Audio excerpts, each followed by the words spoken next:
old at the time. And we go into big cities for the first time and me trying to explain it all to him, what it was all about. And first time he heard car alarms, he thought it was an animal. And he kept asking me if I could show him this animal, because it's sort of the age where kids like moo for the cow and meh for the sheep, and kind of, what does the chicken say or whatever. And it was like, what animal is that? And I kept telling him that it wasn't one, and he wouldn't believe me. Because it was just, cities were this place full of car alarm animals. And it was pretty exciting times. And that same noise was in Rebel Without a Cause. Was it Rebel Without a Pause? I'm probably saying the wrong title. And then that noise in the guitar in the Cubic 808 State song. And I guess that sort of all in a bundle kind of helped me to find foreign music okay. Also, the connection between the car alarm and music, that there was something in everyday life that actually became a song. It wasn't this kind of old rock thing where it had nothing to do with your life, you know. I would like, if I can, put all these things in one bundle.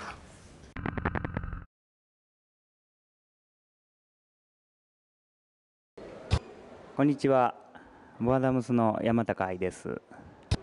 大好きなレコードについて、大好きなのかどうかちょっとよくわからないんですが、一番衝撃を受けたという意味で言うと、家にあった、テストトーンのレコードですね。テストトーンというかオーディオチェック用のものだったと思うんですけど、まあホワイトノイズとかピンクノイズとかが入ってて、でちっちゃかったんで分からなくて大音量でかけちゃったんですよね。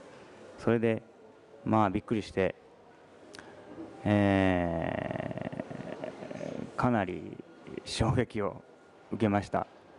でそれのレコードの中に効果音みたいなのも入ってて、でそれがまあ電車の音だとか、いや車の音だ、車の音とか雷とかそういう雨の音とかそういうものだったんですけど、でそういうのがレコードになってること自体にまあちょっと驚いて、おお俺もやってみようみたいな感じで自分でもそういうのを取り出したんですね。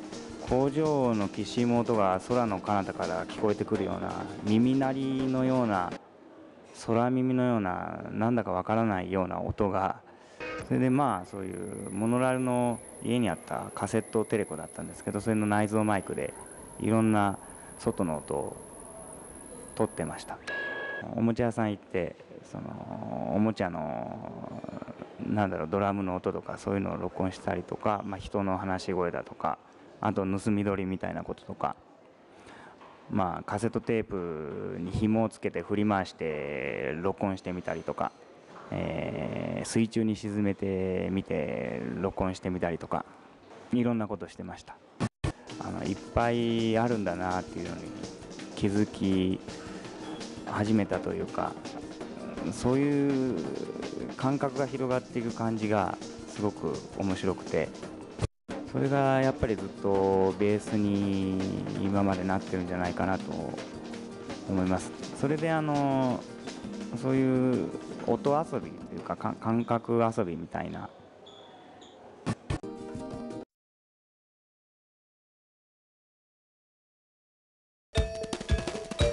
When I was 16 years old, I saw a film, a documentary film called Style Wars. I was really young, and I was just kind of, I don't remember what I was doing. I think I was sitting in my room, you know, probably just fooling around doing nothing. And my younger brother or younger sister, I don't remember who, came running in, and they were like, man, Kenny, you're going to want to come in and look at this thing on the TV. Because at the time, I had really been into like early rap music and that, and so I went in and I watched this documentary, and even though I listened to rap music, I was completely unaware of any kind of like graffiti culture or breakdancing or anything else, and it just kind of opened my eyes up to this idea that the whole thing of hip hop and DJs and rap music was just one aspect of a larger culture. You know, it's just these guys and they're hanging out on the subway train and they're just like kind of freestyle rapping or whatever, or reciting stuff. And they're also graffiti writers, and they show them at home as like kind of doodling in sketchbooks. I think as a film, as a documentary, it's a pretty good documentary, and it gives like a really good portrait of, you know, kind of what a lot of those guys' lives were like. I had no clue as to what kids in the inner city were inspired by, you know, what the motivation behind that kind of music was, and it gave me an entirely different perspective on making music and making art. I basically had spent my entire life either living on army bases or growing up in the totally homogenous suburbs.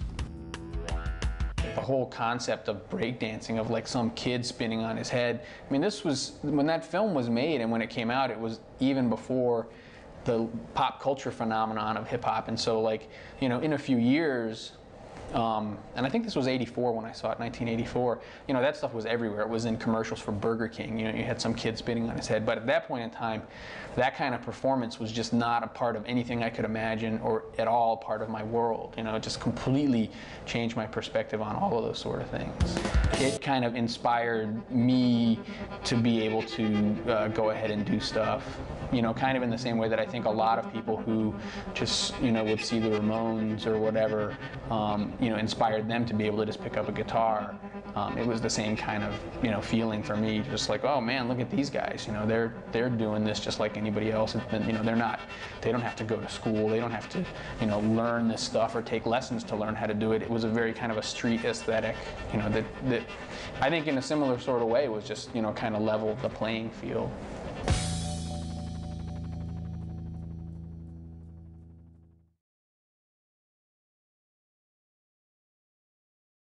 I was thinking about the time that I listened to this record that's cute here, but I don't think I'll play it.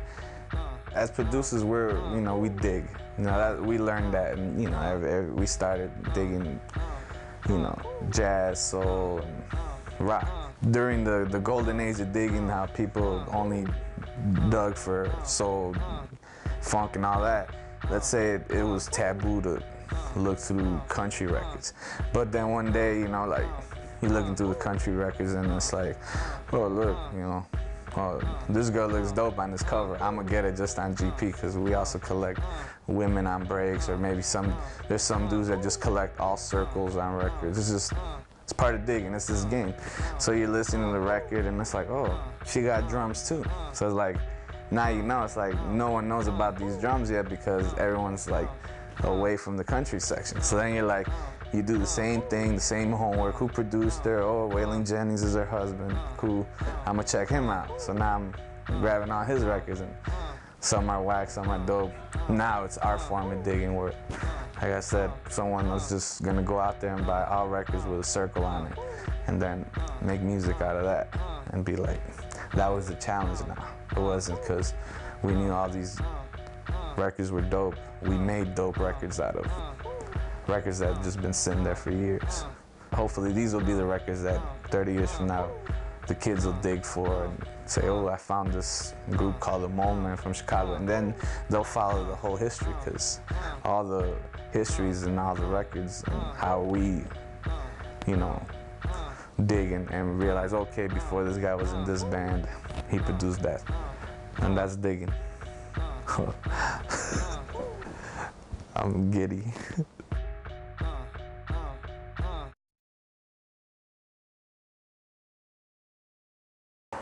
When I was 14, or 14 and a half, because there was a big difference. We were just hicks, pretty much, hanging out on the river most of the time.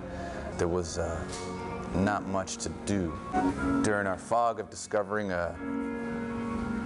alcohol and cigarettes, Marlboros, and weed, we would always gravitate toward these pinball machines that had nothing but holes in them, and you would gamble with them.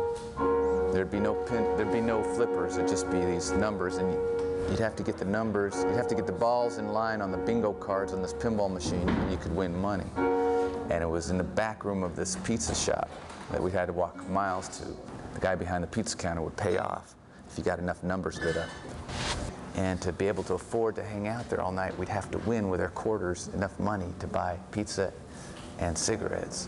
And the soundtrack then was Brown Sugar from Sticky Fingers.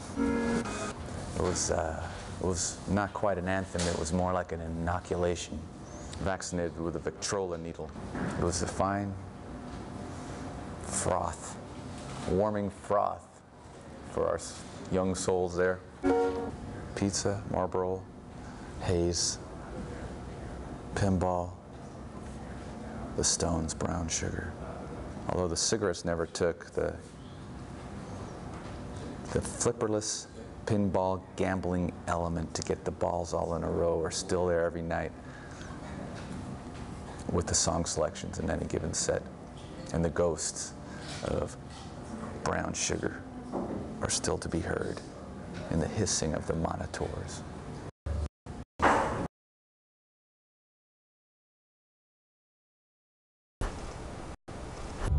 think it was when I turned 31, kind of pretty much done with music. I didn't know what I really wanted to do next, but a friend of mine took me to see Neil Young at one of the big outdoor places. It was one of those shows where there was like 20 bands playing, and we spent all day, and it was hot and it was awful, and you know, the guy from Blues Traveler was riding around in a golf cart and playing harmonica with everybody, and it was just, it was making me feel worse. Like finally when Neil Young was playing, my friend snuck me backstage, and we were watching the show from the side of the stage, and it started storming.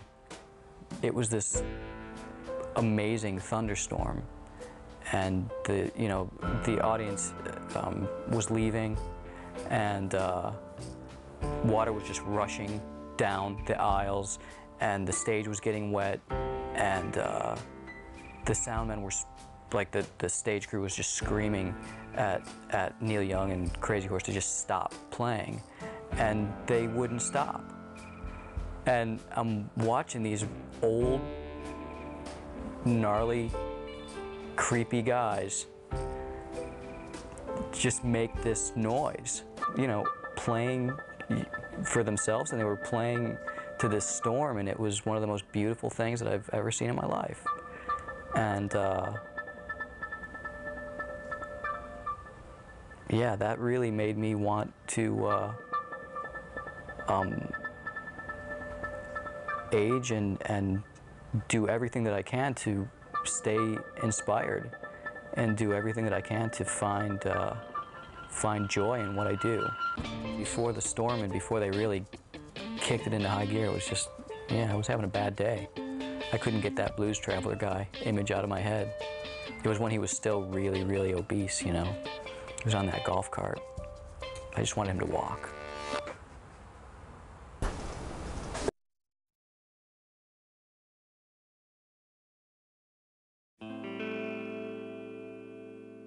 After I'd been playing music for a while, and hearing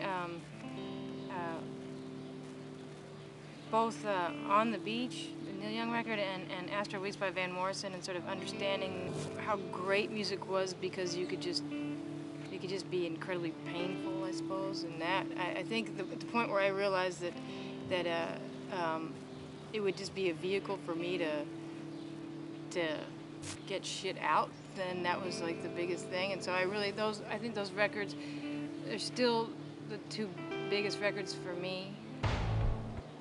I mean, I could say it was, you know, going to the Van Halen concert and puking in the bathroom stalls or something, but I don't, that wasn't, you know, that was just all a part of like growing up. But I think when I heard those records and just sort of heard like just serious anguish, that I really sort of changed my course on what I thought music could be for me, and then it sort of became more, the music that I wrote became more about just being honest. What I realized is that if you just keep doing something forever, I know your mom, you know, you'll always say you practice and it'll get better, but I think the thing that's been sort of different for me is just that every moment is almost pivotal. Every time you can learn how to play some silly new chord for me, you know, it's like, wow, look, I figured out how to play a bar chord after 20 years. Now I can play a bar chord, and then it makes me just think, oh, it's an attainable thing you can do. That just goes to show you that if you don't stop doing something and you keep on, eventually, you know, you can kind of master it. And I think that's been what's been most pivotal for me, is just accomplishing something, I think. It's brought me to the place where I'm at, and it will continue to take me to some other place, and I think that's like the thing that I'm constantly amazed by it. That's enough. That's scary.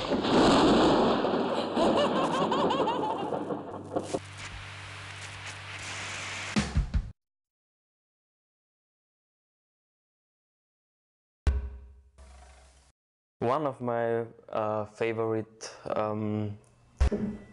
records is a piece from Yannis Xenakis. It's called Les Pléiades, and it's played by the Krumata Percussion Ensemble. And it's a 4-part piece, one for skin instruments, one for marimba, vibraphone, and then 2 mixed instruments. The fascinating thing with this piece is, for me, the organization of tones. And there's one special fragment of a piece. For me, it's one of the favorite minutes in my musical life. And it's for marimba and vibraphone, and the instruments start playing unisono, and then they drift apart, and I like this tension very much. You know, when the instruments, the times of the single instruments change, and so they drift apart. It comes to a very, very nice tension between these times, you know, different times at one time. That's a very, very important thing for me, this piece of the Pléiades.